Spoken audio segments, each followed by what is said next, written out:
Okay, so it's 9 o'clock, guys. We're going to go ahead and start. Let's do our roll call. We have Arlene Zortman, Yes.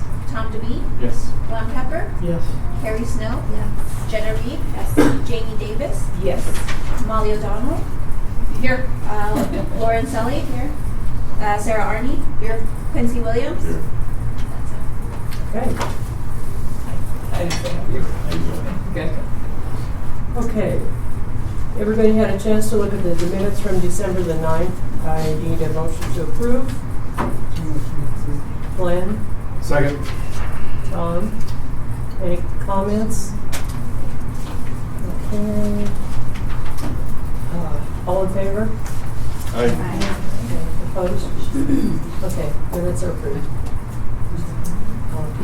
I see that we have quite a few public invited to be heard this morning in our meeting. Any on the computer? Erica? Anybody excited to talk to us? We're trying to get it pulled online, but it's not. Erica, is it supposed to be on HDMI 1? That's what I assumed. Do you have any idea? Is it just not on? Y'all, it's saying there's no connection on HDMI 1. There's just So while we're waiting, maybe we can go around and welcome our new board member, Jamie Davis, and then everybody can introduce himself a little bit. And as far as staff goes, would you just kind of be a little bit broad about what exactly you do? I would say also it's super helpful for the board members to say kind of what their area of work or interest is. Right. Okay. So, Jamie, someone's calling me. Just kidding. So I'm Jamie Davis. I am with KCI, Krishy Construction here in Longmont. I have my background 7 years in construction. Oh, actually almost 10 years in construction. And 10 years as an architect in Denver. Prior to that, I was a college student, so I've been in the industry for about 20 years. I do some fundraising for a nonprofit up in northern Colorado called Colorado Youth Outdoors, so I'm big in the community. And sit on another board with CYO up in Fort Collins, so I'm excited to learn more about this and share my background and insights and be part of this. So, thank you. so one of the things, Jamie, you were involved in several of the facilities. Yes, so with it was Longmont Housing Authority, we did Fall River. So KCI built Fall River, Aspen Meadows, the suites. We were part of the suite project. And then we've done 2 projects with the in-between here in Longmont, Wesley Townhomes and Micah Townhomes. And then we were just awarded the 1886 Over project with the in-between. So we do a lot with housing authorities. We've worked in Denver, in Loveland, in Brush, Colorado, there on the plains. So, but on top of housing authorities, we do a lot with religious, education, health care, and parks. So we've done some parks here in town too. So kind of a wide range. And Amtrak. Amtrak takes us everywhere. Amtrak's still going. So, yeah. Okay. Arlene Zortman. I've been with the LHA for about 5 years, I think. Came on during COVID, so that was kind of exciting. Yeah. But anyway, so that's, I've been in Longmont about 8 years. Hi, Glenn Pepper. Most of my background in housing has to do with mediation and eviction work and small claims and residential disputes. And you're excited that all these women are here? I'm Jenna Reed. Long time Longmont resident. This is my second term on board. My husband and I own, well now, we used to have 25 doors over on units here in town. But we managed to sell off some of those last year, yay. So now we have 15 doors open left. Nice. Good for you. And you service some voucher holders. Yeah, we probably have now, like, I don't know, 30% of our units are have voucher holders. Okay. Okay. Not an easy task. Okay. I'm Jeff Rinaldi. I've been on the board since the summer, since my first term here. I've lived in Longmont about 4.5 years, and I worked at University Housing in Denver, which is the largest affordable housing developer, nonprofit affordable housing developer in the country. So, I'm Carrie Snow. My background is mostly legal. I was a prosecutor for years, and then I did some private work, including construction defect, contract negotiation, and litigation. I've been here in Longmont now for almost 7 years, and I just really enjoyed it. So that's why I'm here. I'm Tom DeVee. I'm a CPA with work for University of Colorado. I've been in Longmont now for 20 years. I think I've been on the board 1 year longer than you, right? 6 years. I took 1 year off, and I'm back for my third term. I'm Erica Maras. I work for the city manager's office. I'm the executive assistant there. So because he's the interim executive director to the Housing Authority, I assist with this work. Sarah Arney, Public Safety. I run a new Community Enhancement and Compliance Division. That's a very large team of about 35 people. And it's mostly all the arms of enforcement that are not sworn. Park Rangers Code, parking. Also work with LHA pretty much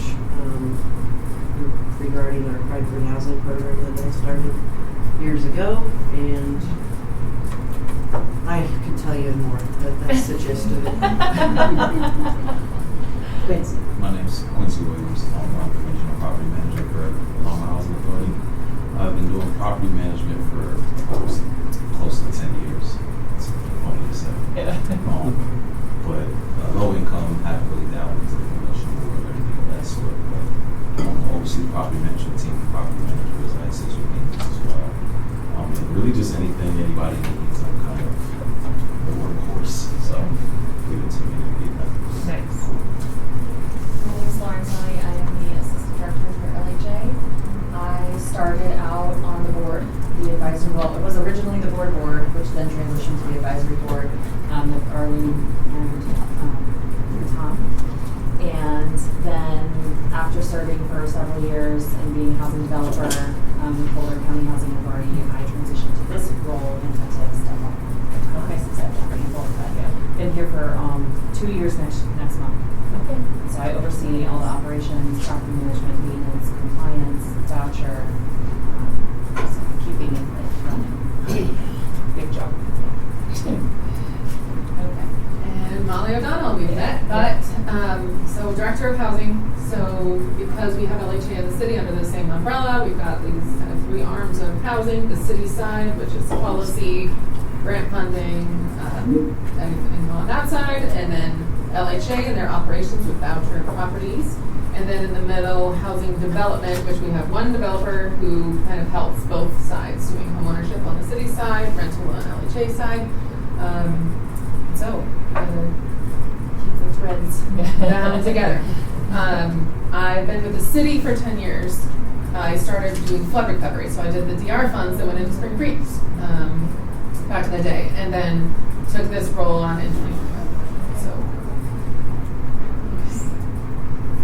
So I wanted to use this time officially as the board member welcome, but to let you know a little bit about some of our goals that I can think could be in your area of interest. So first of all, the LHA board is city council members. So they are going to be, well, let me back up. They set together some goals back in 2022, early 2022, for LHA as they were newly minted onto the board. Those are really kind of more LHA rescue goals, of which we've pretty much maximized them out by now. So I'm going to report to those probably next month in February to this group and to the board about what we've accomplished in the last 2 years since the groups came together. But I do know that I think on either party, probably as part of that conversation in February, I'm going to ask them if they would like to do another retreat to come up with some more new LHA goals that are much more strategic planning, not the rescue plan. So as part of that, some of the things that staff is going to propose that we have wanted to do for a long time but have not had capacity as we get LHA to its stable point is work on a nonprofit arm, foundation arm, because we do have the Longmont Housing Development Corporation, which is a 501c3 arm of the LHA, independent organization. And they used to do a lot of development and own the properties, but we're transitioning them away from that, as that was one of the ways to get development done back in the day, but laws have since changed where you don't need that type of organization to do housing authority development. So we're trying to transition them more into that 501c3. So we would love to have a foundation someday. I'm hoping you're interested in giving us some advice on how to move forward with that. And we would love to rebrand LHA. Maybe change the name, the logo. We're kind of tired of brown and sounding like an authority, which is not the best way to market our properties. So those are two things that staff is going to propose, and I'm hoping that your marketing and foundation experience can help guide us in that. That's exciting. So one of the things that came up probably 2 years ago maybe was looking at possibly fundraising, which is something that maybe Jamie can help us with too. With one of them. I love asking for money. Just like mine. Okay, designate board posting location. I didn't see anything in here about it, but I know what it's all about. But This is something we do each year. And Erica, do you mind just? Yeah, so every year we have to designate the board's posting location as far as like agenda and packet materials. To be consistent with all other board and commissions throughout the city, city clerk's office would like our board posting location, the official board posting location, to be the city's website. So under agenda management portal, which is the link that I usually send to you guys when I send out the packet. And not to say we can't post it anywhere else like LHA website or outside of the Civic Center, but main location should be city's website. So if we could get a motion for that. so is it just going to be strictly the city's website, or are we looking at? No. We always post it outside of Civic Center, but as far as like meeting criteria that this meeting got posted, it would be city's website. But you can create the motion however you like. You can say make the city's website main location, but also outside of the Civic Center and the LHA website, or however you like. Okay. That might be an idea, is to have it outside of the city center, which I think a lot of the others do as well. Which we do. We currently do. Yeah, and I do think it should be on the LHA website. Does anybody else have any thoughts? Okay, so if we want to do those three, I would need a motion to move that forward. I move that we designate the official board posting location to be on the City of Longmont's website, as well as posting on the LHA website and outside the city offices. Yes, yeah. I'll second.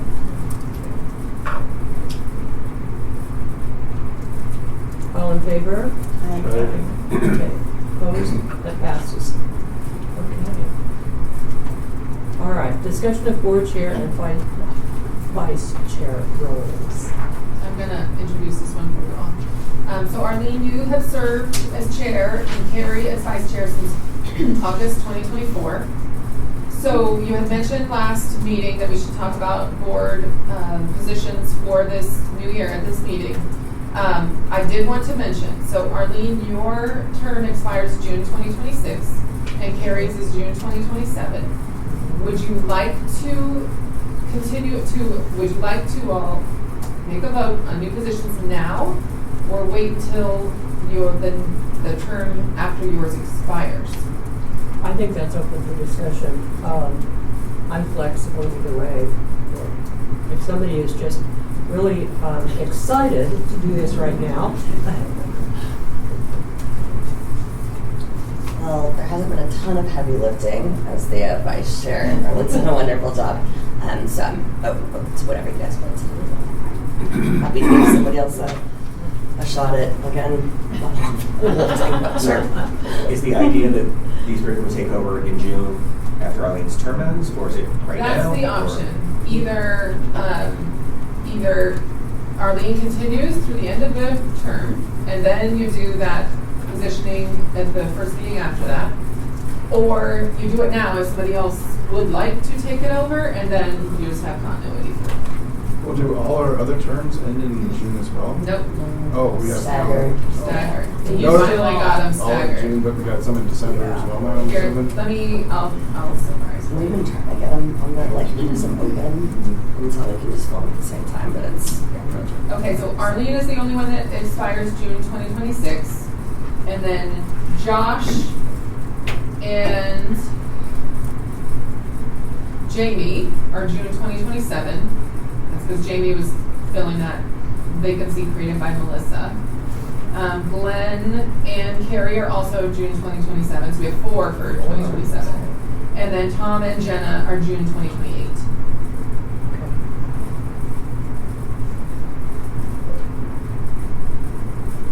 We said June of 2028, right? Yeah, So- they're all in June now. Yeah, so I would just say, we just table this.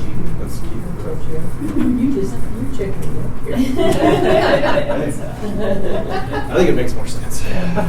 So pretty much annually, looking at that, the rolls in July of each year to Yeah, go with. but load in the terms. June meeting, yeah. Yeah. Yeah, Exactly. sounds good. Okay. All right. Okay. Do you need, probably a motion for that then? Yeah. Okay, so I need a motion. So moved. Okay, Well, that we will vote on the chair and vice chair in the June meeting. okay, And we keep the current rule. Keep the current rules the same until then. okay. Second. Motion with public comment. Okay. Josh and Tom, so all in favor? Aye. Opposed? Great. We're just moving right along here today. Okay, items for input, City of Longmont, 2026 IGA for support services. So I'm gonna first say that we're having a board meeting tomorrow night on the 14th. That is that's unique, it's a Wednesday meeting, but also, we're in 2026, the board meetings are gonna be happening every other month. The regular meeting is supposed to start in February, so February, April, and so on. But the December 16th meeting got postponed to tomorrow night. So some of the items that are on the agenda for tomorrow night are things that you all saw at your December meeting. So today I'm gonna be filling in the things that are new, so that January meeting for the board is gonna be covering. And what time is that meeting tomorrow night? 5:30. So the board meetings are also moving to 5:30 for the foreseeable future too. Is it here? Yes. Okay. All right, the IGA. So every year, because LHA and the city are two separate entities, we operate via IGA. So it is, every year we update it. And the main changes for this year, actually, before I get into that, just for Jamie's sake and anybody else, Josh as well, since this will be your first one seeing this. The IGA really outlines what are purely LHA responsibilities, purely city responsibilities, and then those things where the city pays for an LHA service or the LHA pays for a city service. So it's cross-functional. And we do that every year because every year we do have edits, and it is a pretty substantial decision for both the board and the council to make, so we want to make sure they have the opportunity to discuss it. So the major changes in the 2026 IGA, let me pull that just a moment.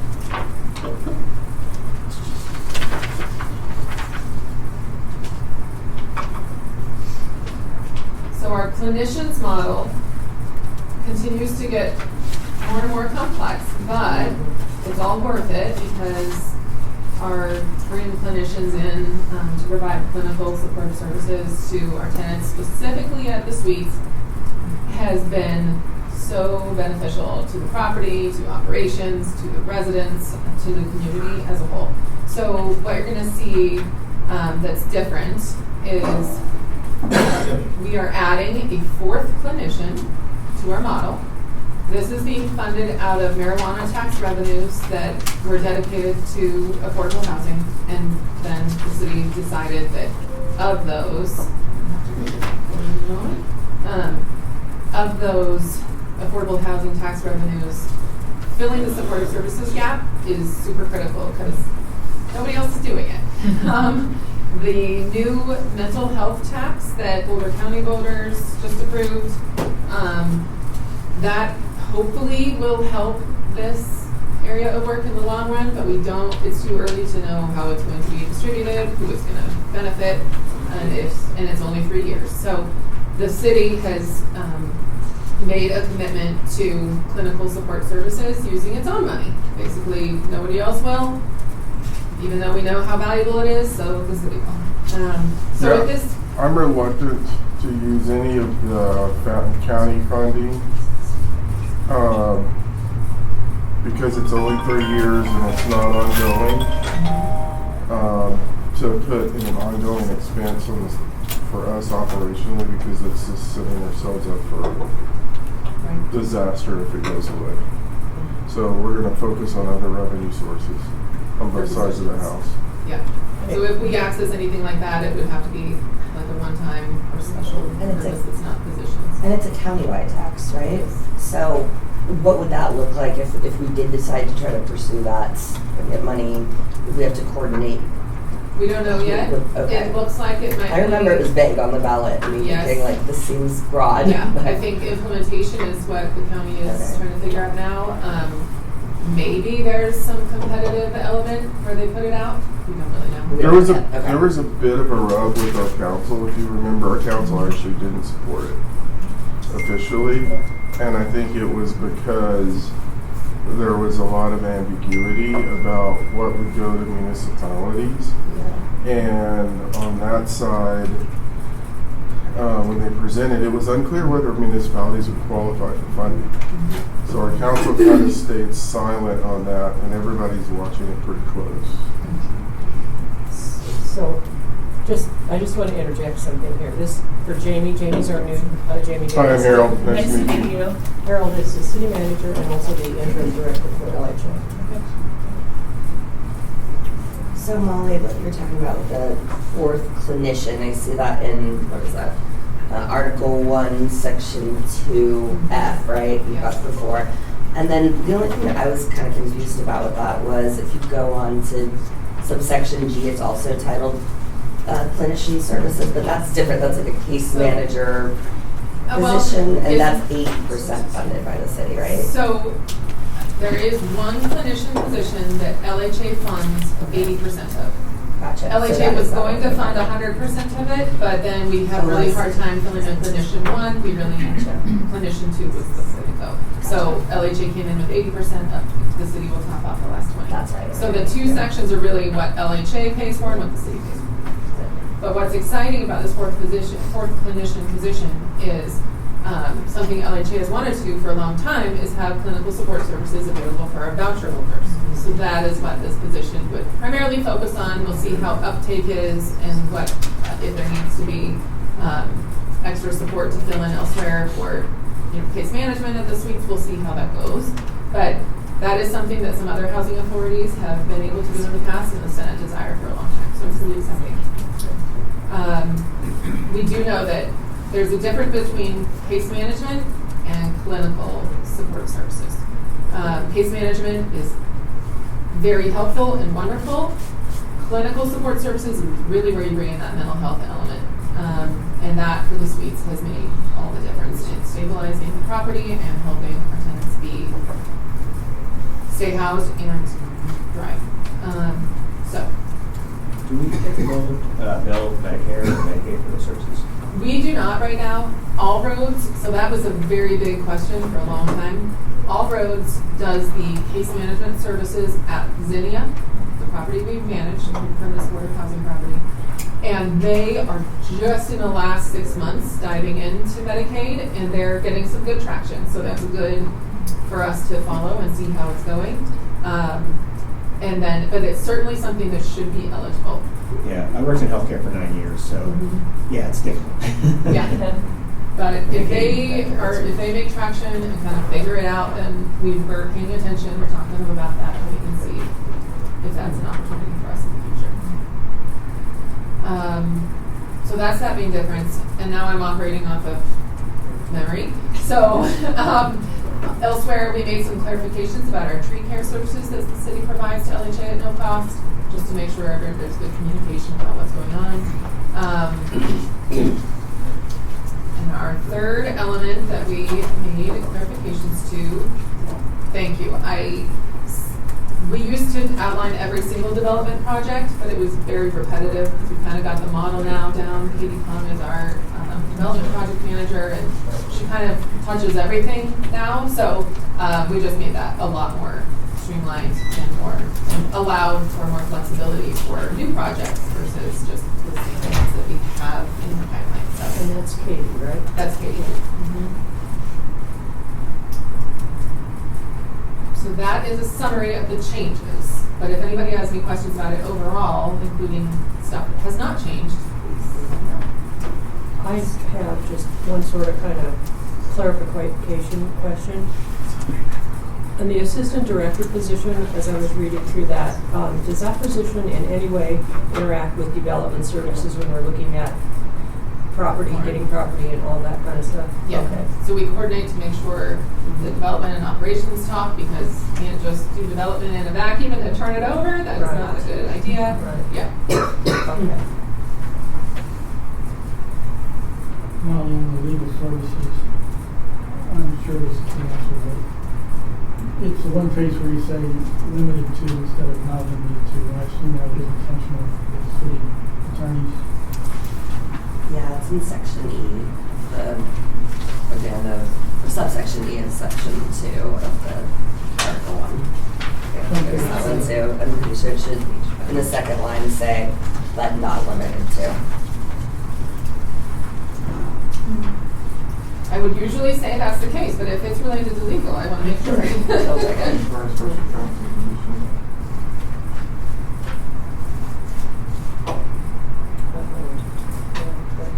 Yeah, I think that's just focusing on what our experience is within our attorney's office and what they can do. And so we're not reaching beyond our skill sets. And then everything else is in the next category where we go out for special counsel. I assume that was the answer, but I just wanted to make sure it wasn't used. Thank you for catching that. Well, in regard to legal services too, how are the costs determined? Because it just says the cost of legal services will be built into the LHA's annual budget. Is there a rate that they charge at, or are they going to keep track of the time that's associated with the LHA? We fund a percentage of It's a percentage. Okay. And what we're watching at that, we're probably going to need to move into our budget process and do it like we do our ATF allocations for the rest of the organization and start looking at time. This year, we actually saw that the city was putting in over the last few years, and that's by design because we want to see how it works. And then we start trying to line into it, but then the other thing that we saw, so we had to come in with more money from HCI, so it's also split by the city's Housing Community Investment Division and the money they put into. So we'll start watching that pretty close, and the way we do our ATF, it's a lag of a year. So, like every budget year, I have to fill out a spreadsheet where I spend my time the year before, and then we allocate it. So it's a year lag as we're looking at that. And I think we're going to need to probably move into that world because I'm also seeing Tim do some other city stuff. So I don't want to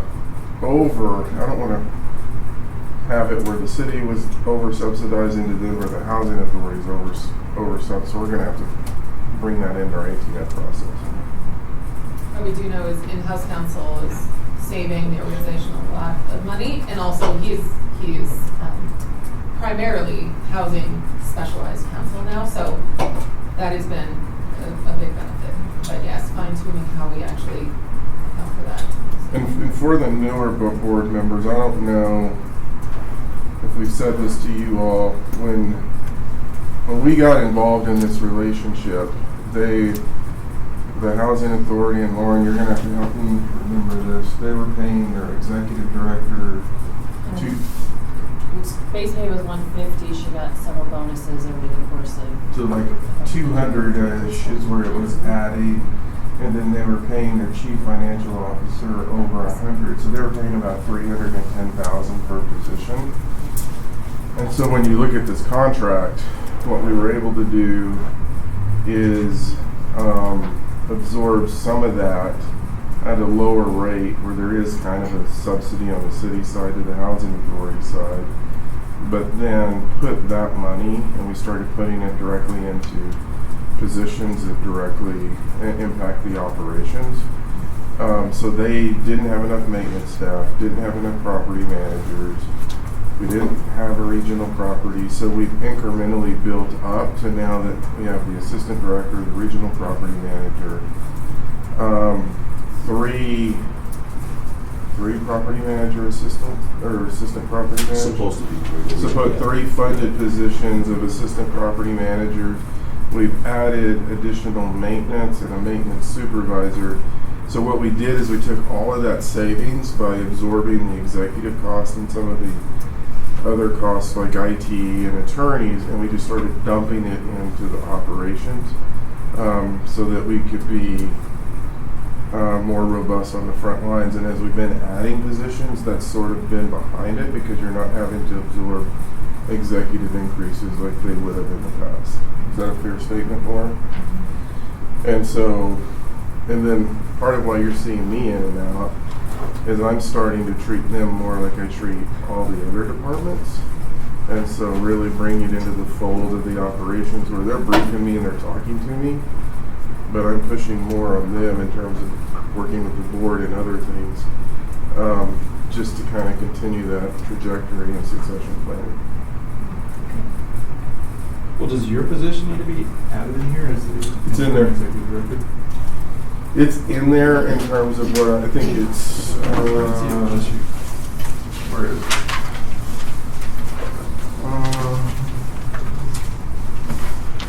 It's in the total amount. I didn't actually see it. I mean, I would expect to see it more on the support consult services. Is that? Or supervision and management of LHA resource.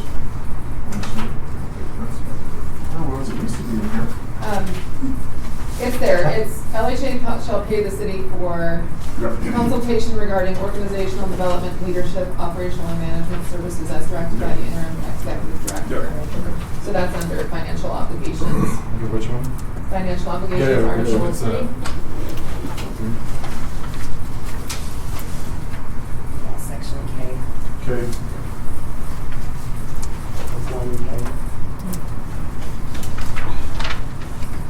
Molly, I have one more. This is was just a question operationally on the snow removal, which we certainly haven't had any need for. The last I remember was when we used the property or the project managers and properties to do the actual removal. Does this include, it says include sand, fuel, and materials from the city? Do we have the ability to get bodies? So we use our maintenance, in-house maintenance for snow removal, and the property managers are responsible for assisting with ADA, because that is the first and foremost task, is to clear ADA pathways, so we do it in-house. We do get sand and mechanical repairs to our trucks through the city. We also have the ability during a major event, if it overwhelms our staffing, we can ask the city to step in and help plow, because we do have one plow truck, but we have several ATVs now. We've got snow blowers at most properties, so we're pretty well equipped to handle a snow event. We just haven't had one this year. So we are technically saving money, but where we save on the front end, I know in the spring we're going to get dumped. So we do have the ability to ask for assistance from the city, and that would not come to a cost, because snow removal is one of the most expensive things to carry for each property, in addition to insurance. And originally they were contracting that out, LHA was, and it was so expensive that we had to bring it in-house. And terrible service. With all the turnover that we experience with personnel and maintenance and all, we still have a pretty. We have 6 maintenance personnel in addition to our maintenance supervisor position, so we are pretty well staffed. and we've got it down. We'll call the snow shift the day before, following the city's processes with roads and highways and everything, so we are tuned into that, and we know kind of what's expected, and make those calls ahead of time. It's not as much of a scramble as it was I remember this. first and over. So basically on that, if you remember the budget, we actually were able to buy 2 trucks. As You part got of 2, this- but only one has a plow. But only one has a plow. I think we can get the other one outfitted for a plow. But what we did is we pulled trucks that we were transitioning out of the city early. And so we paid the depreciated cost on those trucks. And then as we're budgeting the full replacement value. So that when we hit end of life, we're gonna have enough money in hand to buy new trucks and then start that rotation in. So what it really did for them is not only did they get snow plows, they actually get trucks to actually start going and getting other equipment, which was a problem because we had a van that shouldn't have been on the road. It was in such bad state of repair. So you're seeing kind of budgetarily how we're maximizing things to get things kicked off and then get into full replacement cycle. Actually, one truck, both are plowed, both have plows, one has a salt spreader on the back, the other one has a True. lift gate, which came in handy yesterday when they came to pick up 2 gigantic 330-pound treadmills in my house. Not to buy for the suites. So, and they made quick work of that. I was really worried we weren't even going to be able to transport those, but with this new truck that we got last year, it was easy. Do we use those trucks for other things other than your treadmill? Well, it's for work, not my treadmills personally. But no, I mean, they're just for work purposes, but they come in handy when we're picking up large payloads and having to transport it ourselves instead of paying someone else to do it. Yeah, well, that's my question. Yeah. Yeah. Are we getting some use out of them? Absolutely. One, because of the, use of them, but also because that way we know they're still operational coming for snow, if we ever get one. Yeah, so they're in our maintenance cycle, so they're required to bring it into our fleet department on a regular basis, and we do full checks. So we're also paying for the maintenance associated with the truck. So if anything happens, they just go to our fleet department, and our fleet works on it. And if it's down, then they'll give us another one. So we're operating just like we do parks and streets. Yeah, my hope is that we'll eventually be able to outfit everyone with a work truck with tools on hand for the on-call that they can use, so they're not using their personal vehicles, they're not putting wear and tear and getting reimbursement for that. It'll essentially reduce operational costs in the long run. So Molly, I have a question under public safety. This is just really understanding. What does crime prevention through environmental design mean? You have the right person here for that. So that's basically a long, I think it started in the 70s, principle that, it's basically getting eyes on the property, in layman's terms, a security inspection, really. And there's certain things we look at regarding the built structure. We look at access, we look at landscaping, lighting, internal components as well, locks, on windows and doors, deadbolts. It's not rocket science by any means, but it's definitely increased the security, I think, of many of our multifamilies here in Longmont, as well as, we get calls to do the churches, we've done businesses, so it's been a long-running program here. Here's one example. When we did the Aspen Meadows Senior Apartment Re-syndication and Rehab, we had a ton of juniper bushes on that rock slope that were super tall, and basically a perfect place for somebody to just duck behind them and be underneath people's windows. So we removed all of those juniper bushes as part of this, which was one of the recommendations, just to improve line of sight and improve people's feeling of security when you've got big heavy hedges right outside the windows. So you're involved. Go ahead. So you're involved, like, say, from build up and then continue on. Yes. And then pick up some of the ones that are already there. Okay.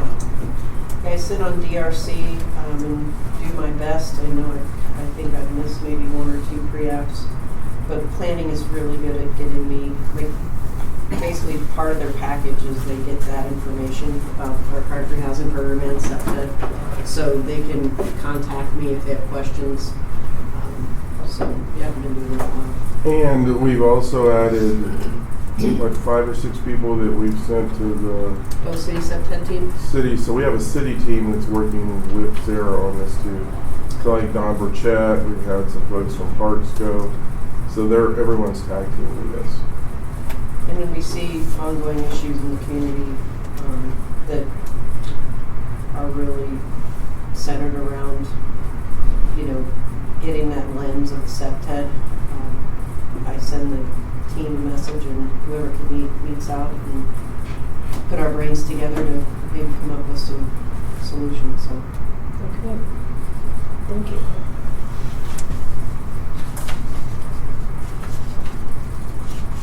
Any other questions?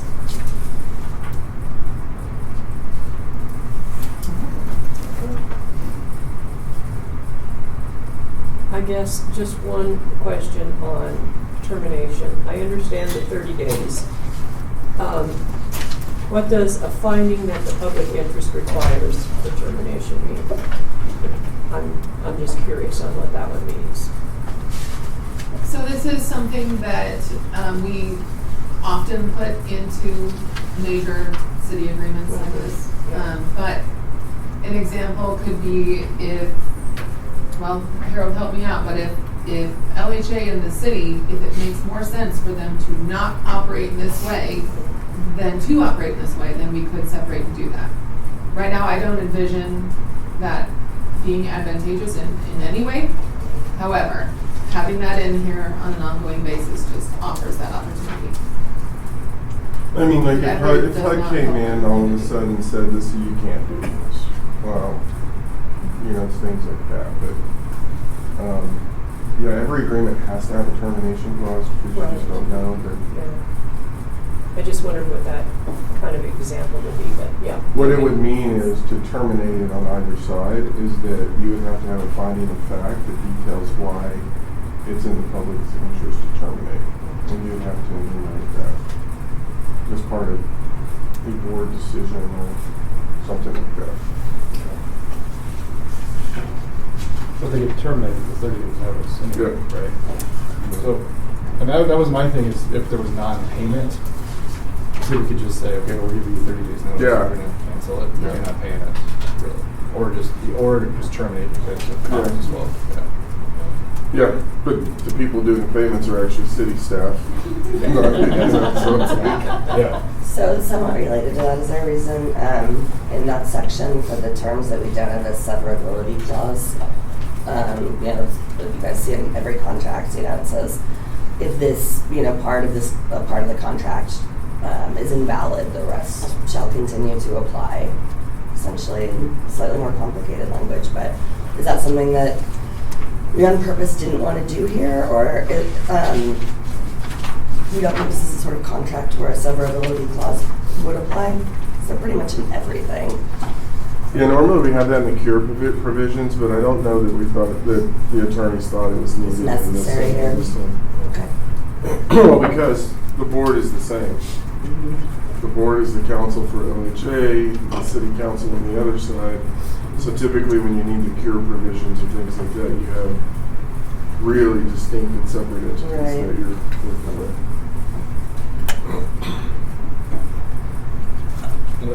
I'm going to bring up your position again, Harold. Because the way I read K is consultation that you recommend that the LHA pay for, but not necessarily your position. So it's only a percentage, remember? So well, yeah, but it's not necessarily called out in this agreement, though. Yeah. That's an attorney question, and I will stay out of it. Okay. Because I think your position should be, even if we are paying a percentage of it, I think it needs to be called out in this agreement, just so that it's clear of, this is what the city pays for, this is what LHA pays for. Yeah. I'm going to deep dive on that. Just to check if there's I'll leave that closer with our attorneys. questions? Comments? All right. Molly, I assume you're update. Yep. All right, our next item. Update on the Senate Over Crossing Early Childhood Education Center. First of all, construction is complete. It looks beautiful. We're shooting to do a grand opening. We're trying to schedule it right now, sometime in the springtime. So you all will, of course, be invited to that when it comes.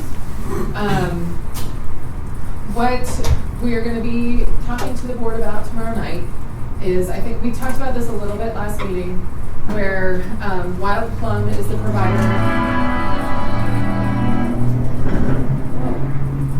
That sounded like it was like a song coming on the screen or something. Wow. That really felt like there was not windows at all. Anyway, where am I? Wild Plum was our provider that we've been working with. We've been talking to them since about 2023 to be the early childhood education provider. Just to refresh, we have 3 classrooms. The intent and desire was to focus on the youngest age groups, knowing that universal pre-K helps families in the older preschool age groups, and also because preschool is more available in the community than infant and toddler care. So we've got 3 classrooms that are intended to be geared towards those lowest age. Wild Plum is a primarily Head Start provider. So they work with a federal program to serve the lowest of the low-income families and provide services, family services that wrap around with that. The goal for this was we wanted somebody that was experienced working with income qualified care, and the idea was that CCAP would allow them to expand so that they would have, a Head Start model and the CCAP model, and that's how we could get expanded childcare slots in the community. That was in 2023. We signed a lease agreement with Wild Plum right when we closed on our financing in mid-2024. And really how that outlined the intent of the building is that we paid $3 million to build the building using grant funds from a variety of sources. And then there would be ongoing costs associated with operating that childcare, building related costs, and then just straight up operations, meaning staffing and food and everything that would be needed to operate a childcare center. The building operation costs, so things like snow removal, a fair share of snow removal compared to the snow removal that's done at the rest of the property, elevator, things, HVAC systems, things like that, that we would set a rent amount that is the actual cost of those from the prior year, so that we would account for all the costs in one year, charge that as the rent for the next year, so it's always at cost and it's always behind. But so there would be officially some rent, but it's really just operations costs. What that turned out to be is about $1,100 a year is a month is the estimate for the first year. So Wild Plum, we all had our lease that outlined all of that. Everything was working okay. And then CCAP froze.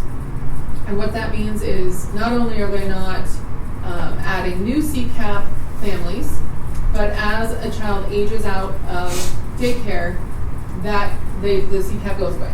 They're basically kind of like how we have to scale down our voucher program through attrition to meet HUD funding constraints. That's what they're doing with CCAP.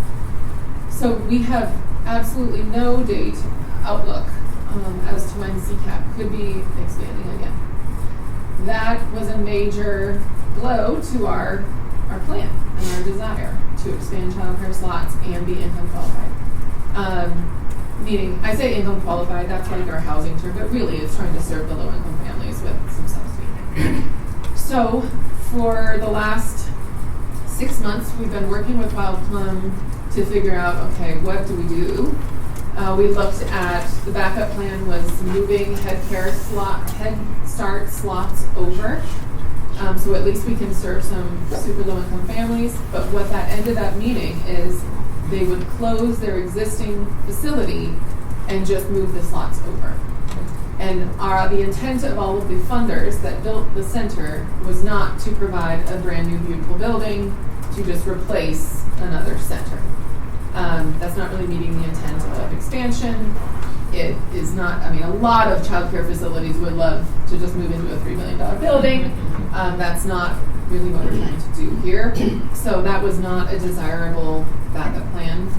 So that we started talking to Wild Plum about a sliding scale model where there would be some, market rate tuition slots, even though frankly with the market they're still quite affordable, but for non-income qualified care to help subsidize the income qualified care at those lower levels. That is not a model that Wild Plum has done in the past. So when they put it together, it showed a $250,000 per year operations gap, even with that subsidy from the higher tuition rates. That turned out to be, that's pretty typical, that's standard, and I'll get to how I know that. But what they felt, because this was a brand new operations model, they have a brand new executive director, and they were only comfortable moving forward if they could secure 10 years of gap funding before they opened. So 10 years of times $250,000, that's $2.5 million. Also, we are not in it's not my expertise to go out and ask funders for childcare operations funding. I don't know how to do that as well as they do. But I do know that asking for 10 years when,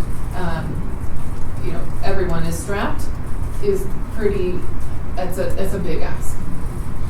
So in October,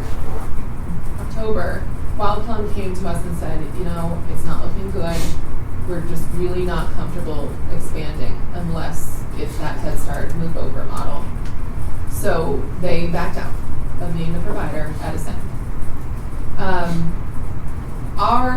We have time constraints here that are really critical because of the $3 million that we secured to build the building, $2 million of that comes from the Colorado Health Foundation. They have very strict milestones that if we do not meet the milestones, then they will recapture the funds. Problem is, we've already spent the money. We can't take it out of the building. So that would leave a $2 million bill to be paid out of somewhere.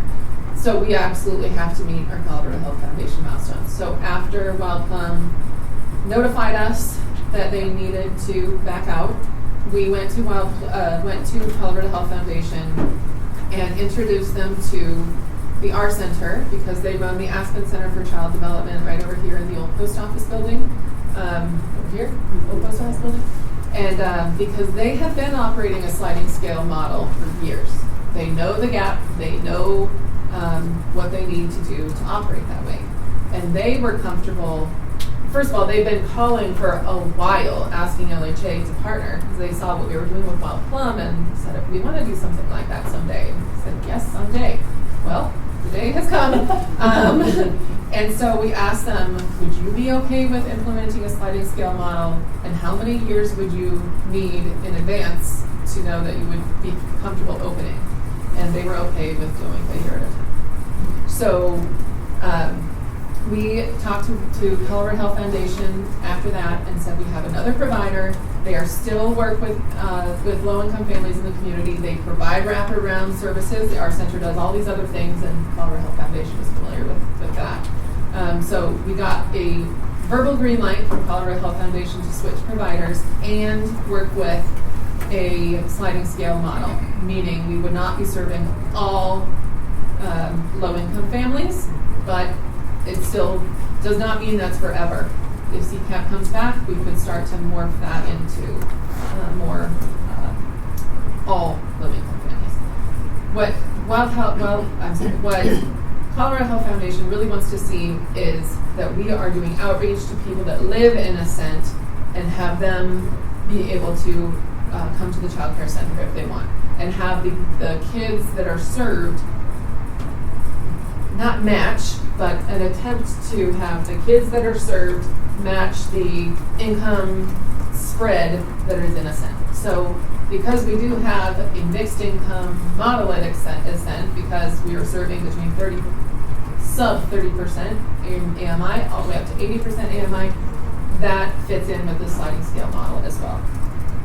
The other thing, and Harold ducked out, but I wanted to hear this, so I'll catch him up later. So at our center is taking this, they've already introduced this in concept to their board, but they're taking a formal decision to their board here next week on the 21st. So we'll be introducing this concept to our board tomorrow. The only instrument that we have to do is a lease termination with Wild Plum and then a new lease eventually with our center once they get the go-ahead to keep going. But they're working with that financial model.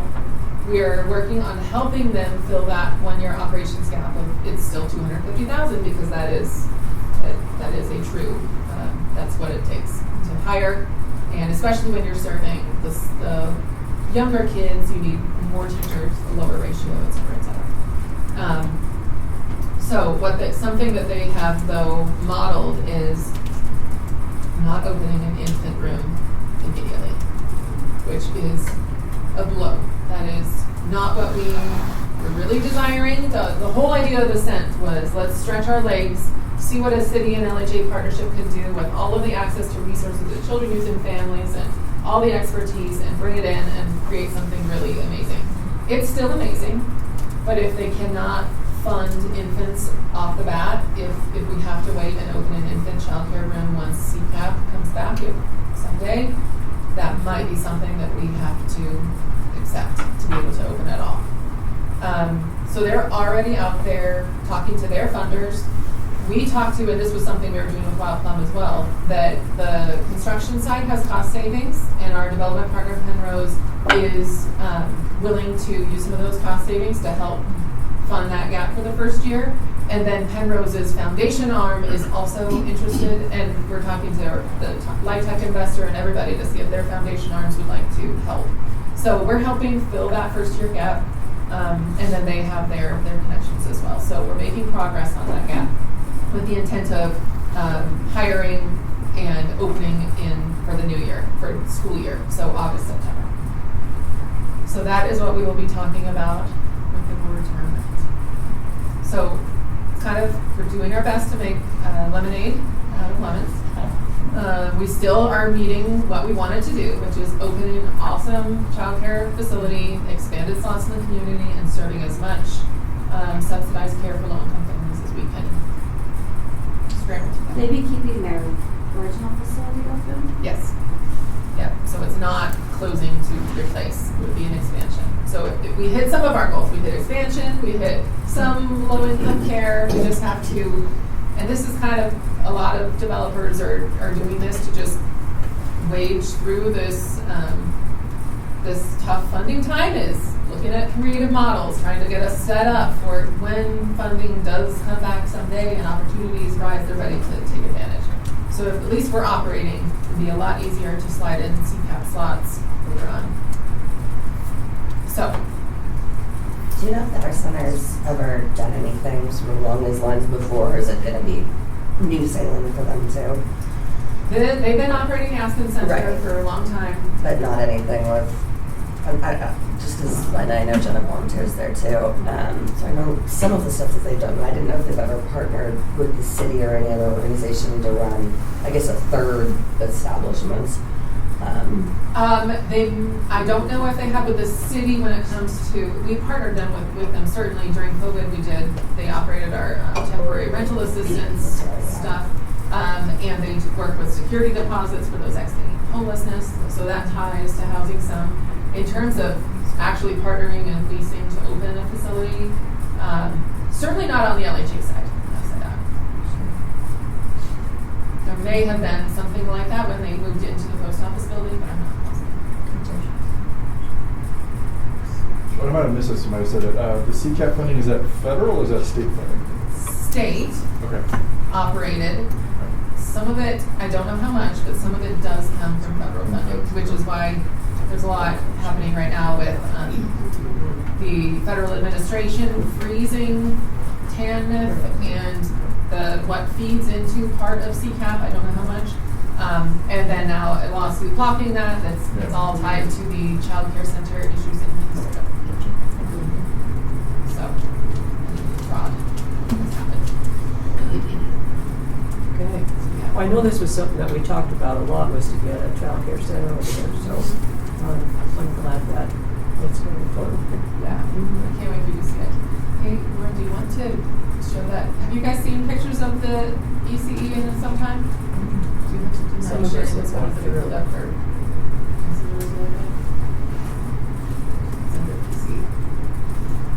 And if they don't operate the infant room, there'd be 2 or 3 other rooms. We still have 3 classrooms, but they would be toddler, and that's what we're trying to. So this is all very current as of yesterday. Trying to see, okay, so what does that mean for the rest of the slots and the spread? Because in total, there's 4 rooms, right? There are 3 rooms. Oh, 3 rooms in total. Okay. Yeah. One of them. So that could be a 1-year-old, 2-year-old, 3-year-olds. Okay. This is the lobby right now, and there's still some tape on the ground. But so they have their own play spaces, 2 of them, to separate older kids from little kids, and that is separate from the playground that's actually to serve the residents. So this is the community room. We're getting some professional photos taken soon, but these are just our. If it looks this good, it's just our. It's pretty good. Amazing. We have move-ins. We have people living there. We did it. I'm pretty excited. That's storage. Yeah. Yeah. The only thing I have going for me is a garage, which is focused.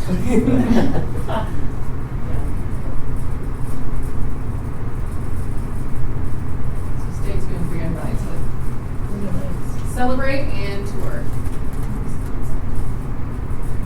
Unit washer dryers.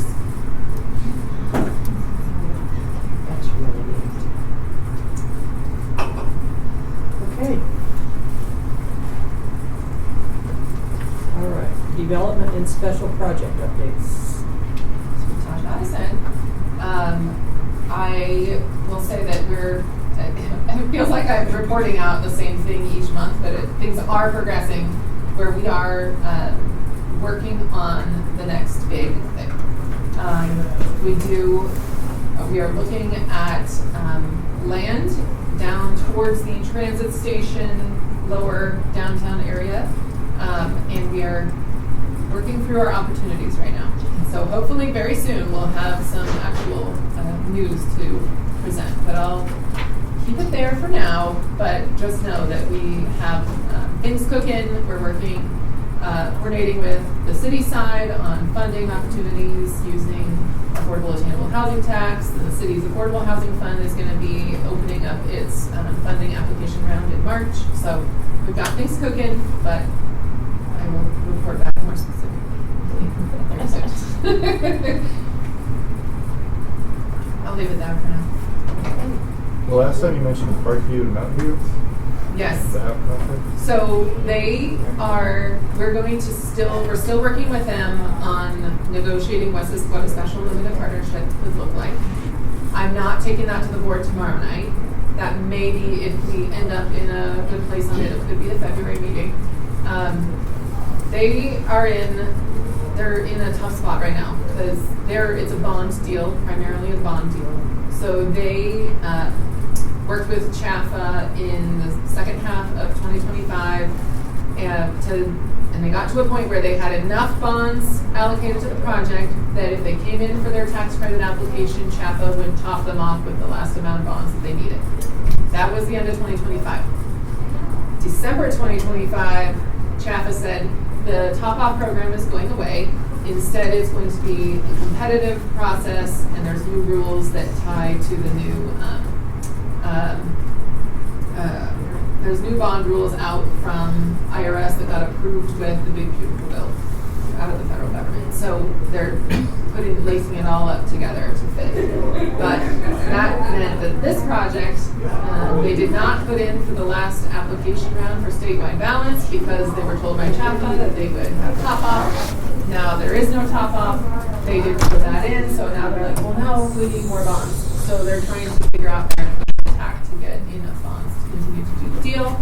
They're also negotiating that special limited partnership with us. It's tricky because it's our first one on an existing property on the tax rolls, so we're trying to get creative.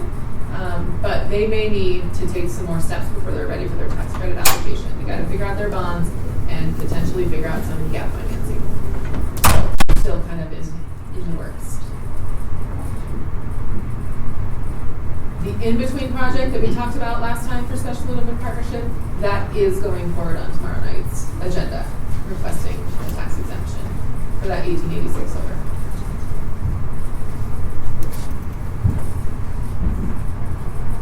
Any other questions? Okay. Resident quality of life. They're all living in quality of life, right? Okay. Update on operations.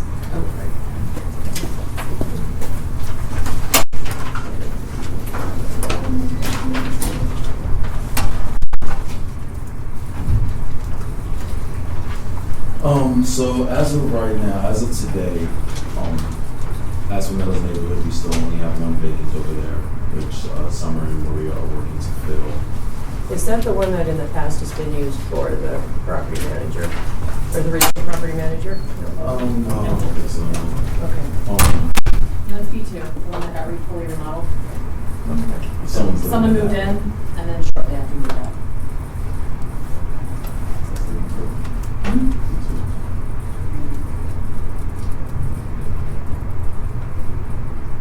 She was Texas. That's 100%. Asomero Senior, still struggling to get those filled over there. Summer had an appointment last week, and hopefully that one falls through. We still do have 5 vacants over there. We're marketing them at the amount that Kendra said that we're allowed to market them at the $12.50. With that, it's still kind of tough on fixed income when we're looking for seniors. So we're still working through that. Fall River and Spring Creek, John and Mackenzie are doing a good job of working their wait list and trying to get people over there. And again, with the rents being what they are, it is a struggle to find seniors on fixed income. Hearthstone, Jonna has, as of yesterday at 4 o'clock, Jonna had 2 appointments. Both of them loved it, so hopefully they fall through within a week. So Hearthstone and Logic will both be full. The suites, we are working through a couple appeals at the suites. The voucher team is also working to fill their units as well. It's tough because when they wait a while, especially when you're filling voucher units, you wait a while to reach out to these people. Their numbers change. They don't have emails. Hard to get in contact. The agencies haven't seen them in a while. So those will be filled, but you just have to follow the waiting list. We have people who can move in at the moment right now, but you still have to do your due diligence and call everybody in and jot that down as well. And then Village on Main Street, we do have Jackie. I know Jackie has 2 applicants that will be moving in soon. The rents over there may be an issue. I'll have to check back in with her on that. That one seems to be our sweet spot. Everybody loves to live at Village on Main Street. It's a gorgeous property. It's right there, right on the it's not far from here at all. So any of these places still holdovers from when they did the remodel? Okay. And then Briarwood is sitting at 100% right now.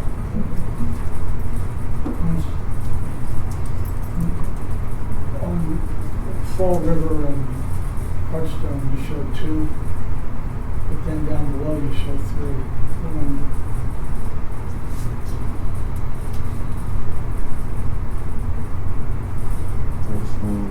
Hearthstone has 2. I know that Hearthstone has 2 vacants. Hearthstone has 2 vacants, so that was a typo on my end. It has 2 vacants. I spoke to John last night about it. Yeah. She does have 2 applicants there, so hopefully they fall through. That's the same thing then with Hearthstone. Well, yeah, the Fall River and Hearthstone say 3. Oh. I can tell you right now for sure. I know Hearthstone has 2. Fall River has. What's the rent at Village on Main? See that as well.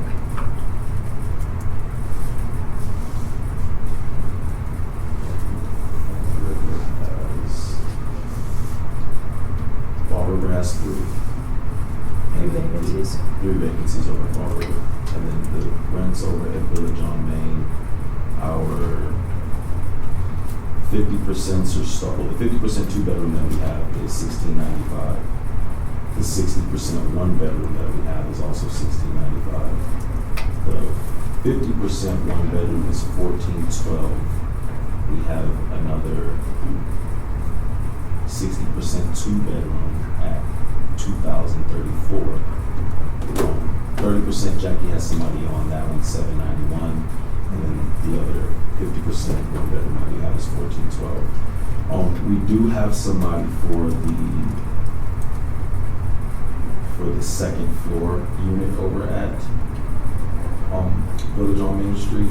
He's been waiting for quite a while for his second floor, so we have somebody that can afford that $1,695, but everything else we kind of have to go back to the drawing board and analyze. Just because, like I said, with seniors, it's kind of tough to find somebody making that much money. We're taking 2 times the rent. We haven't dropped the rental the times amount as far as dropping it to 1.5, but Kendra did let us, and not at Village on Main Street, but over at Aspen, did let us drop the price because all the units over there are 50%, and then 1412 on right there. Yeah, and that property is not as accessible as Village on Main Street. So that's why it's a little bit more of a struggle why people would choose that over Aspen's. So any chance that you would possibly look at reducing the rents at Village on Main? Probably not right away. Not immediately, because we can get people in there for sure. We've had an influx of people relocating to long-term care through your family, so that's a definite trend. Well, and at that price point, you're actually competing with the private market as well. Almost. Yeah. Yeah. Oh, yeah. Yeah. And one of the units at Fall River is a PBB, but it's a 2-bedroom, and we've had a really hard time finding a senior household who qualifies for a 2-bedroom in this country. Because really the only way you're going to qualify for that is if you're a married couple who doesn't make too much money, or someone who needs a second bedroom for a reasonable accommodation for Or live-in caregiver. So that one's been vacant for quite a while because no one has been able to qualify. I remember in meetings past, we talked about changing the wait list and using more the Colorado agency. Was that the suites that we were going to be doing? Yeah, that's for those exterior homelessness. Those All right, are not okay. necessarily these. Yeah. So we're using local case conferencing for the suites. For our vouchers at the suites, MHP, now Clinica, has always used that process to get applicants to fill their vouchers. We have transitioned to that same process this year. It will be faster eventually, but we're still getting into the rhythm of that new process. And we've had a couple of evictions in the suites. We've had deaths as well, so that's why we have a high unit. And then you also have had applicants that, and exiting homelessness for those is very scary. So they get all the way to the end and then realize like, oh, this is actually about to happen. And then just back out completely and go back to what they're comfortable doing. So that's been the case for several of the units over there as well.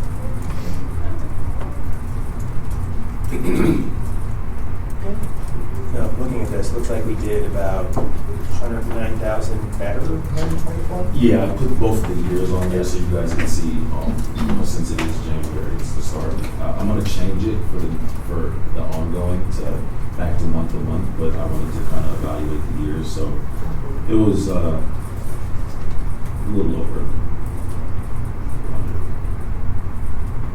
Almost 100 grand. That was mostly Village on Main, wasn't it? Bless you. Excuse me, thank you. Village on Main, and then Aspen Meadows neighborhood. And maybe 2 long-term vacant units. Yes. B2 and 1 or 2 at the suites. I don't see any down from that right now, but so. We haven't Yeah. On which one? Technology. Sorry, I didn't want to put that into the universe out there. Well, I'm not, usually I'd be like, don't say that. But things have changed so much in the last year on how you can clean meth units rather than full gut. It has been game changing. So that is not to say that we have not had meth issues, but we can respond and get them cleaned up and pass inspections of the vendor. So it's amazing. It's what we needed for the last 5 years. So it's very exciting. I also wanted to mention, because there's a lot in flux in Longmont's rental market right now. First of all, we have a lot of new market rate apartments coming online right now. So the market right now, there's a lot of concessions and openings. We do expect to see that once those do stabilize and fill up, we'll be back to our highly competitive nature of our rental market here in Longmont. That is just based on demographics and what we see and how low the vacancies have been right before all that. So it's kind of, we're in this awkward period in between, which is good. Supply is good. But we are definitely seeing that market rate rents are at 60s. We filled up our lower AMI units at Ascend pretty easily, 50 and below, but it's really in those 60s and above, that's going to be tough. And then when you're a senior, any of that, I mean, it brings it down. Like anything above maybe 40 is tough. So on the city side, we have a grant from the state to update our housing needs assessment here in the first half of the year, because we really want to look at our rental market, especially now that as of January 1st, you're supposed to be seeing fees not charged separate from rent, other than parking. So we want to see what that does. We already know from our voucher side that we do have some landlords that are coming in with like, I need a rent increase because now I have to include all these fees in rent. And at least in some instances, well, you just did a rent increase, you can only do one per year, so sorry, you're not allowed to do that. But we are seeing people start to try and build that into rent, so we want to see if rents spike in the first quarter of the year or not. So we're watching data. I don't think it's going to happen. No, it's not. Tell us what. Yeah, well, there's a real glut in the 1 and 2 bedroom unit right now. I mean, the 1 bedroom's really overbuilt in terms of, I mean, even for like what we're seeing in ours, we've had to lower rents up to like $150 in the 1 bedrooms. Now my 3 and 4 bedrooms, even my bigger units, single family homes, anything with a garage, I'm still seeing the ability to raise rents on those a little bit, not much, but some. But anything in the 1 and 2 beds, not only are the rents not increasing, I've actually had to lower rents to get units filled. So, and I'm looking at the concessions. I mean, because the new builds, they're using that, so you have to do that for financing purposes, right? So a more body is better than a body, which you can't do in some of our units. So they're offering 3 months. You know, if you do an 18-month lease, you've got up to like 6 months of concessions. It's wild, just because they're having to, you know, they're now that they're built, they want to get out of those construction loans. Yeah. I actually see, I've heard kind of in the real estate rumbling world that there's some big kind of defaults coming in the private market, because there's some of the, I won't say which ones, but there's a couple of newer builds that are, they're going to default, they're going to go into foreclosure. So I don't see it getting any better, at least for the next 24 months at a minimum, because we're really overbuilt.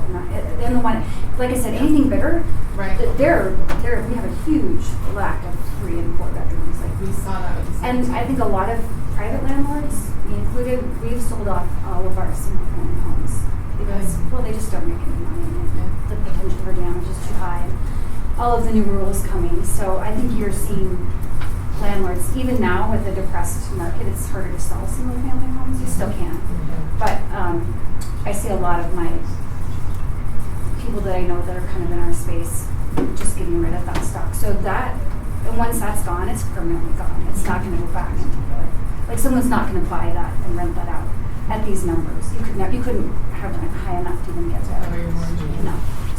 So those are permanently lost to the rental market. Good for homeowners, right? But bad for any type of single family home. So anything I have that's 3 beds or more, particularly with a garage, I can fill like that and raise rents. But that Are you seeing that those are like families moving in or roommates?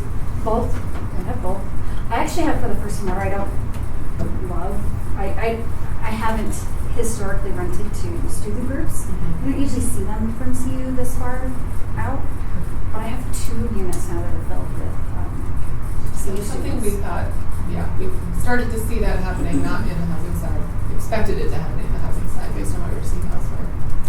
Interesting. And like I said, historically, that just hasn't really been my applicant pool, but now I have two of my 3-bedroom units are full of CU students that are driving me. Yeah, I don't know. I think I think you're definitely going to have to look at, like I said, when you're talking about those rental amounts. I'm like, you're right there with my 1 and 2 beds are cheaper than that. It's on our radar. We're watching. Yeah. It's ridiculous.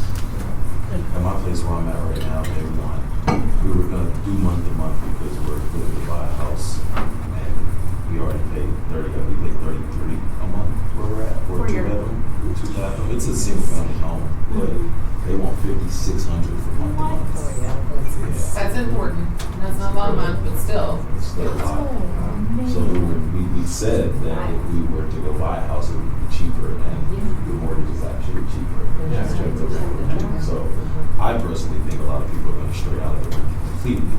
Simply because I tell myself, if I can do it, anybody can do it. So, we'll see how that goes. Yeah. Well, and I'm just looking at all the units still coming online, like over by off of 119. I mean, just it's wild. But that's conventional, though. It's not low income. It's conventional as a completely different property management. True. It is. We do. But when you are, Like when we've talked about this, when you're shopping and you don't really see the fees, you're looking at the advertised rents, and then we come with extra layers of paperwork and such. That's why we're trying to switch our marketing for some of our higher income units to say like no fees and et cetera. Several of the new ones are sitting, pretty much empty. Yeah. That's where the foreclosure And most stuff of them are comes 1 and in. 2s. Because they tell you the rent's 25, but then the fees are 1,000, 35 for everything. You're like, wait, I can't afford this. It'll be interesting to see what that looks like when we enter into that next phase of bank owned, because that is totally coming. Well, and Josh, you mentioned that, we saw, I think, a decrease, right?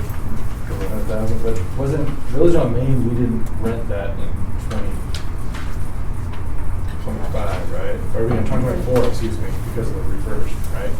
Okay. So, it looks like all of our senior apartments had an increase in vacancy loss in 2025. Except for Village on Main, but that's because of the refurbishment, right? Most of the senior properties did okay, with the exception of West Mills. They've been consistently underperforming because of the 50% AMI rents. And people, I know there's this idea that if you need income assisted housing, you're not choosy, but people are picky. And even when they're looking for affordable housing, if it's not in the right location, if it doesn't have any amenities, they don't like the vibes, they're not going to move in. So that one's been one of those where we just continue to have high vacancy. It really speaks to the need for seniors to have project-based vouchers, local choice vouchers, because the line to apply for the Ascent PBBs was mostly seniors. And a lot of them from our projects line, because they needed that income assistance. How is the lease up going over there? Is it slow? What's that The again? lease up on Ascent. For the 40s and 50s, we're completely full. It's the 70s and 80s that we're struggling with. Which we are discounting to 60% rents. And those are still. But we knew that was going to happen, so we're prepared to do what we have to do to fill them. It's tough. Well, improvements in that. What's our turnover rate now? Are we trying to? The unit after we find out the top. We were running quite a bit. It depends. But Lauren said 3 Just on weeks. average. 3 weeks. Like 3 weeks. 3 weeks. And that's a really bad. That's a huge improvement. Huge. I mean, our vacancy on the one Aspen Meadows neighborhood unit that was very hot and needed to rebuild, and we had no insurance. That was what, is that this 1,800 days period vacancy? It might be a long range and multiple, but it was over 2 years to get that, the funding to rebuild it, and now clean this it's taking care of so much of it. And that's Sarah's. All that research that she's been doing Yeah, for great us. job, Sarah. Yeah.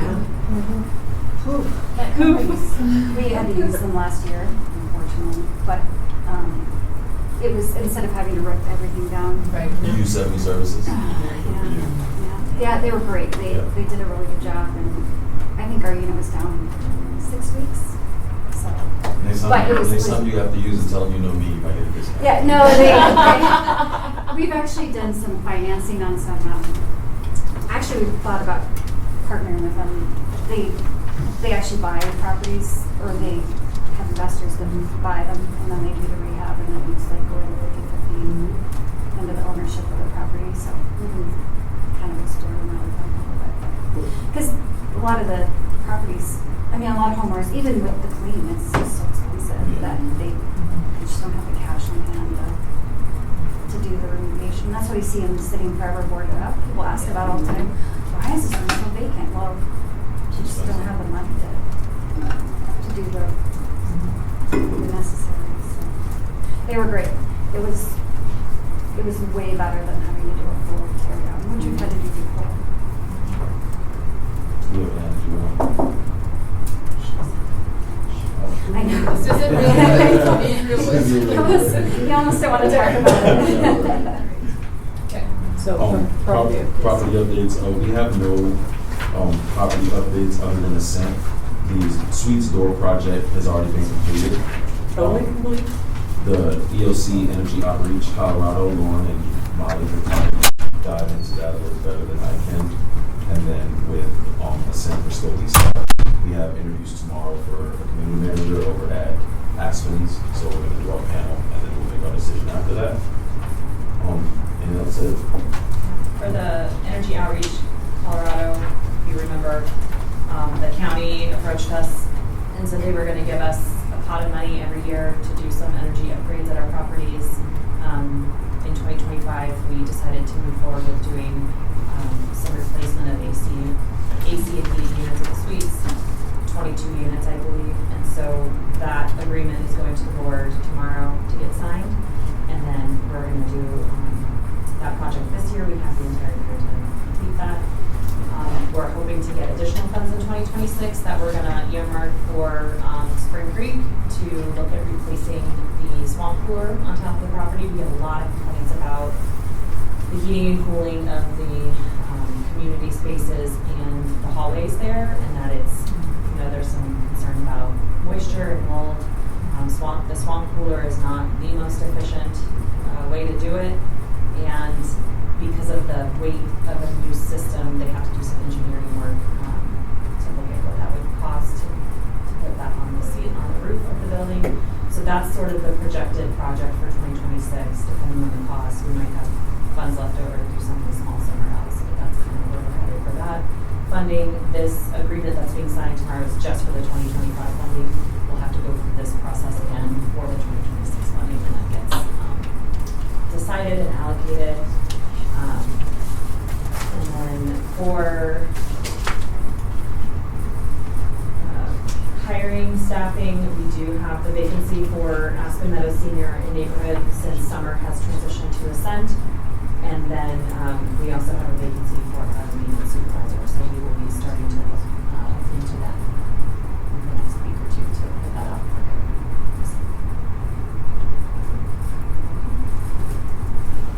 So what you're saying is the maintenance supervisor position is open? Yes. Oh. Yeah.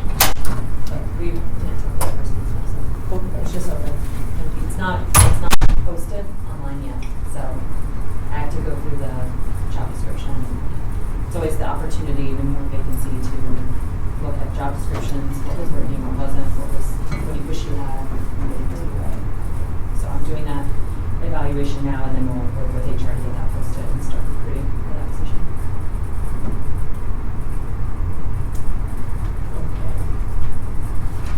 All right, any questions? What about your implementation?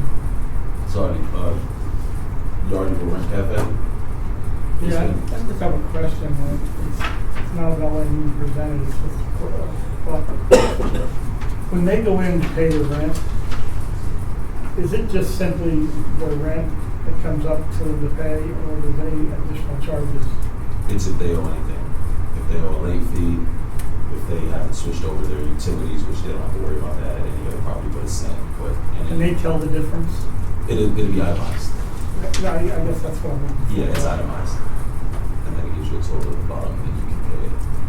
You're gonna pay it. I did a mediation between a landlord and a tenant the other day, and the landlord uses Yardi, and they made a mistake in the allocation of funds. And I don't go into detail, but basically it threw the number off significantly that people were paying, and they didn't have any visibility to what was going on. And I was just curious if we might have the same exposure. But I can talk to you offline about that. I mean, if we can do something correct, They should see their ledger. Yeah, It should be itemized. We don't enter in charges as like a bulk, rent and fees, one line item. It should be itemized, and they should be able to see what they're paying. I don't know if they're looking at our Rent Cafe or someone else's Rent Cafe displays, but ours should be as transparent as humanly possible. And whoever was probably using Yardi, there's a lot of different versions of Yardi. So if you're a big company like us, we have a specific type of Yardi we can use, but that person may be entering their charges in manually. Don't know. I was gonna say, I don't even know, how could that even happen? I'm not sure. Yeah, they could be manually entering it every month. I don't know. Well, what happened was they didn't allocate the total amount of security deposit into the right bucket. So it was like, whatever, it was $2,000 and they entered $1,000 or something. Therefore, they had a credit. And the way the system worked, as additional charges like rent, utilities came in, it sucked it out of the credit budget. And all of a sudden, when it eventually blew up, the tenant had no idea that the money they had given them for security was being used to cover. Yeah, because the landlord didn't move it from, because typically when you get security deposits, you got to And go to its own they couldn't budget. see it. Yeah. User error on the property manager side. Yeah. Well, I was. I mean, He just left the money there and then. I was clear about that. The thing that concerned me was it wasn't visible. The tenant's not going to go down and dig through a ledger all the time. But it wasn't visible to the tenant as easily as it could have been. And so it went months before it got picked up. And very expensive by the time it did. Oh, for sure.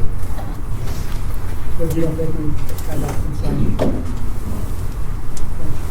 Not with Kendra. No, we can't just say we have too much baby Kendra for that, Okay. Public health and safety. Calls have been pretty good in the last month. The suite's at 18. Everything else is basically 3 or under or 0 for all properties. Really been diving into taking care of the meth detectors for Ascent. Meeting with our vendor pretty much, if not talking to him, meeting with him every other week. He's in New Zealand. We just got some new SIM cards in due to network connectivity issues with some of them, not basically being loaded into the portal. So I've been replacing SIM cards and dealing with batteries for the past week with those. Getting them installed as we get folks moving in. I'm kind of thankful with this hiccup that we're having that the move-ins aren't all at one time, because I would be staying up all night doing it. I'm going to get Kelvin and Summer and Lydell and Quincy basically update them on what everything looks like, what to look for in the portal, concerns that I have, and then just the upkeep and maintenance of them. So that's really update. How many units do we actually have built at Ascent right now? 1, 2,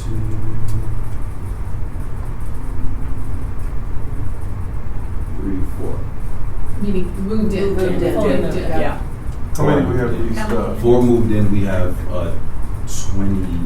31 leased.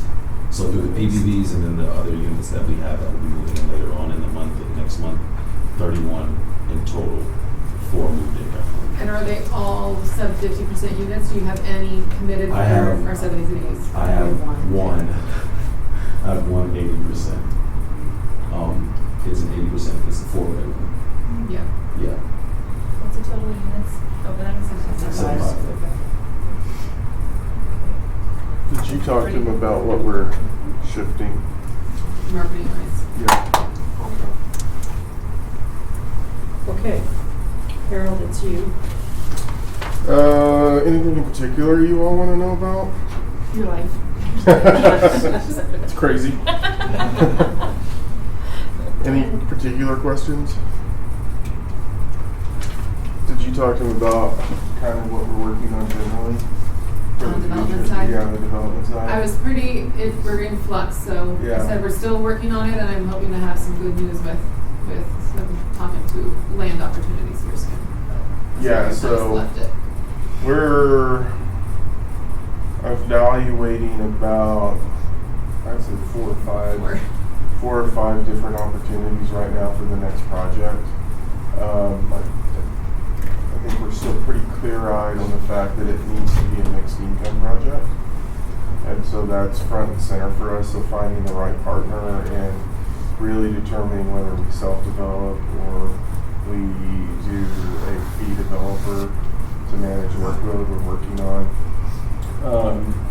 We're paying particular attention to this area generally right now because on the city side, we are moving pretty aggressively through. You may have seen that the council approved the Phase 1 development agreement for the First and Main Transit Station.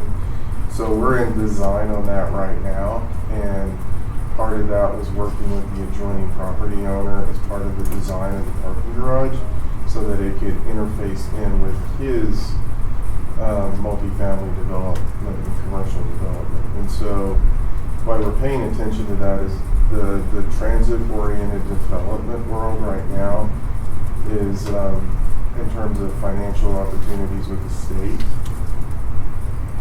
pretty prime for where we're currently sitting in Longmont based on our transit station design. And that's connected to Front Range Passenger Rail and the rail line that will eventually be, if we get everything through from Denver to Fort Collins, it's connected to RTD. So we're having a lot of conversations right now. So a lot of attention kind of just say generally in this First and Main area in terms of what we're doing. From the city standpoint, we're working about 3 other projects that are tangential to the housing question that we need to figure out. So I think on the development side, we've just got to be ready to pivot and pivot fast based on opportunities. We were literally in a different conversation about a different area of town yesterday where, if we can do it right, there may be the opportunity to get some property on a for sale product for about $9 to $12 a square foot. So just a lot of movement right now in the development world and a lot of connection with city economic development work that we're doing. And I think that's where we're having some struggles because we don't want to overpay for land if we have the opportunity to get land at a lower cost.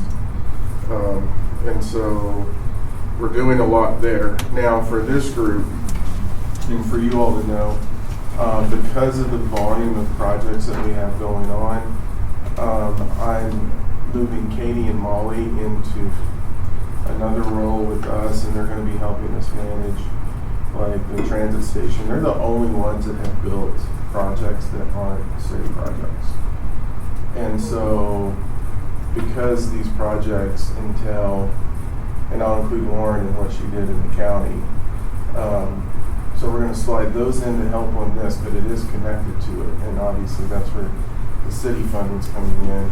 We're going to be putting more on Lauren and other pieces in terms of operational, where we're going, because I need to build some capacity in some of these other projects. And so Holly's going to slide here, Lauren's going to slide here. I will be interfacing with both, but on different projects as we're moving forward and trying to build that.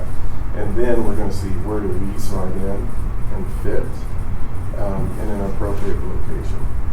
And I'm being obtuse, and I know I am. I just can't talk about the details right now because we're in like 5 different negotiations. And then the next one coming is how does and it's no secret that we've been working on the Sugar Mill project. We talked about it publicly. The next question then is how does the housing authority fit into that? And they're going to have to fit into that because we need to bring affordable housing into whatever happens at that location. And when I say that, I'm not only rental, affordable for sale, attainable for sale as well. And so we're watching all of these opportunities and trying to stage it where we don't overwhelm ourselves, but it is highly likely that we will have to overwhelm ourselves just because time. And you can't control that, and you can't control opportunity. And so we're just going to be ready to move quickly and building capacity in different areas. So would Sugar Mill kind of be similar to what's behind Costco now? Is that kind of? We don't know. I mean, that's the problem with that because hopefully, but on that one we have remediation issues, and this everything I'm saying and we've talked about publicly. We have a significant amount of asbestos remediation in the building, so we have to work through those issues. There's a small area that has contamination that will need to be encapsulated, and then we're fighting through wetlands. Are they jurisdictional? Are they not jurisdictional? And then some ground. So they use the bead pulp and they kind of just let it flow off. And so what does it take? Where do you have buildable land in terms of your compaction? And where do you not have it? So we're working through all of those issues. So yes, hopefully a true north can fit in there, but we're working through a lot of details to figure it out. So is any of that property going to be listed as historical? We're working through that right now. Because I think what the challenge that we have on that is there are some buildings that if you list it historical and you have to preserve the buildings, the cost of remediation could go from 20 or 30 million to 60 or 70 million in the blink of an eye. We are working with some folks. There is a way to designate it as a historical district, but you don't lock the buildings in. And so what you actually do is we may have to, like the big building, it may be that you just demo remediate it, but then you build it where it maintains the character of the area. So it's a historical area, not a historical building. And then how do you protect things like the smokestack, the water tower, and other things? You're managing costs throughout all of this, and you're managing dollars. So where can you get funding? So I wish there was an answer, but there's not right now. You do have an interesting eye. Yep.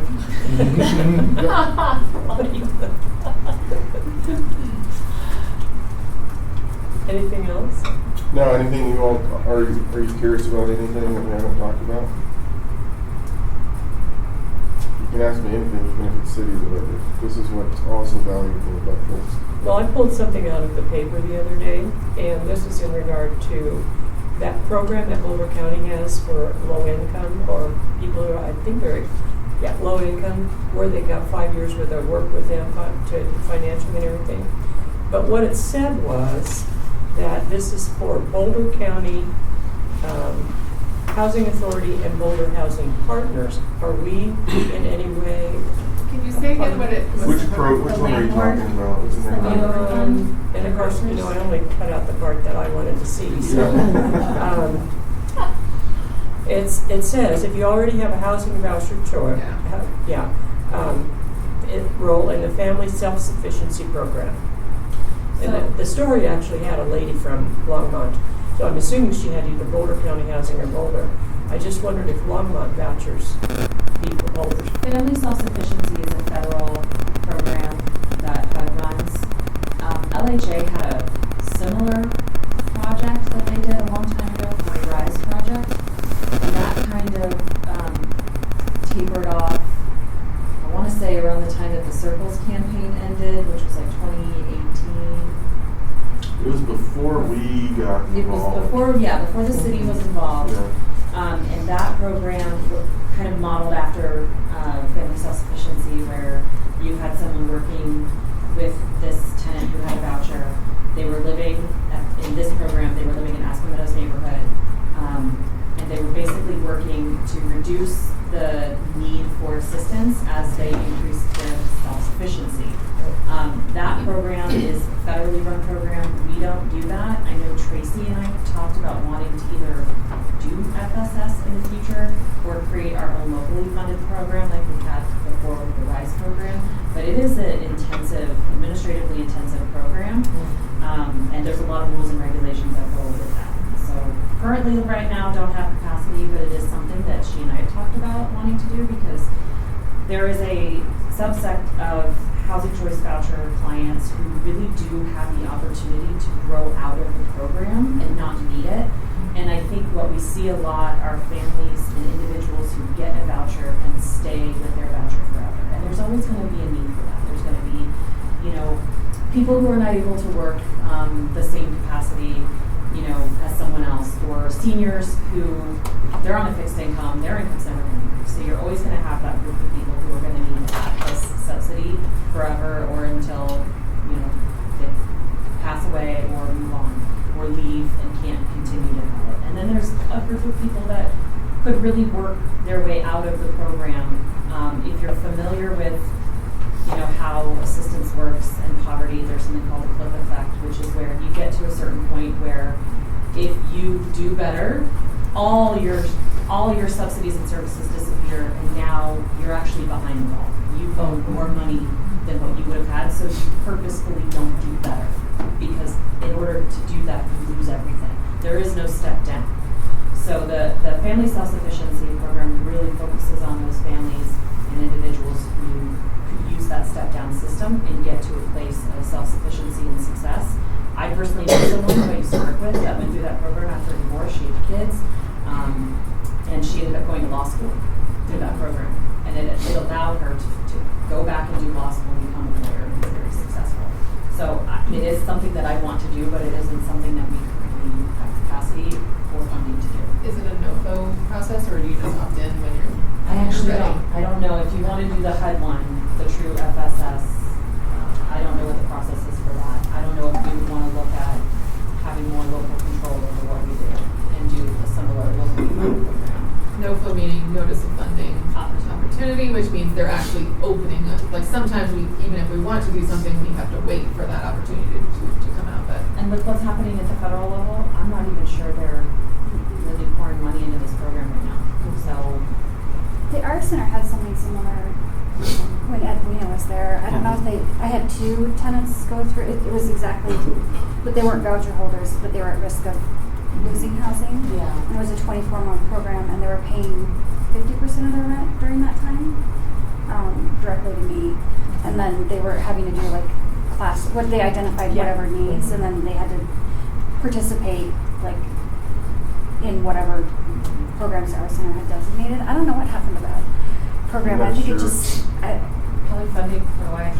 yeah, maybe. Like I said, I had 2 tenants go through it, and one did well and stayed housed, and one ended up evicting eventually.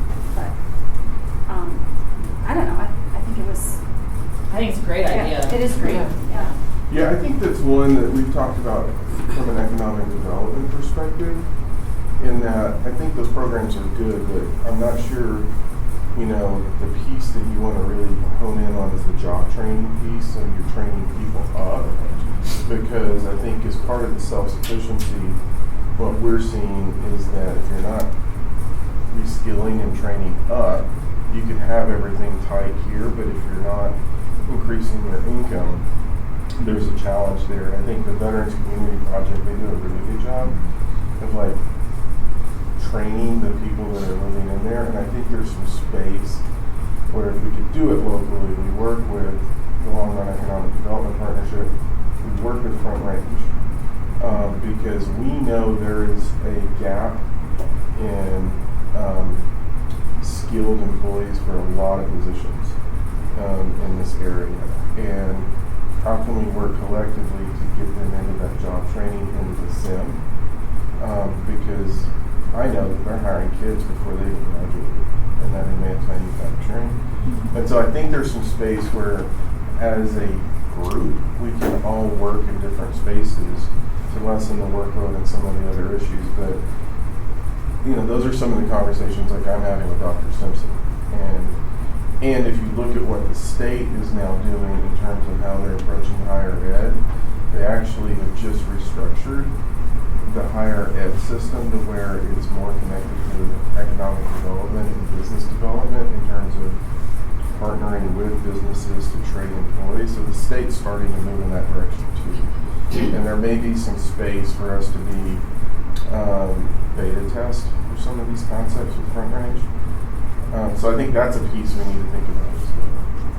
I just thought it sounded kind of interesting. Yeah. It also would be interesting to know of our voucher holders, how many of them would even like to do something like I know there's a lot goes into it, so I just thought it was interesting. Well, and if you watch something that happened at the federal level, that when they were talking about federal programs, job training, and those types of issues, what's interesting, that piece of it oddly had some bipartisan support to say we're just not going to fund these vouchers or these programs in perpetuity. There has to be some progress. And so it wouldn't surprise me, regardless of what administration is in play, that at some point we don't see those. It wouldn't surprise me to see those kind of requirements of you need that kind of program, you need this kind of job training, and it is starting to connect them into those specific programs because,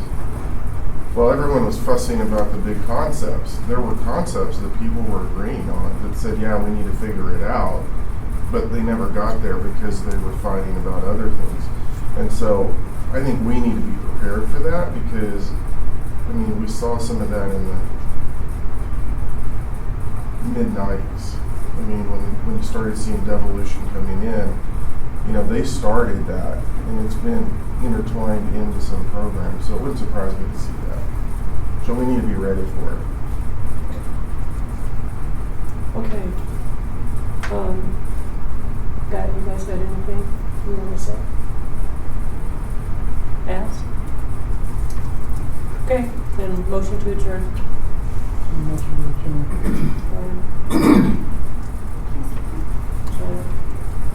Okay, we'll see you guys in February.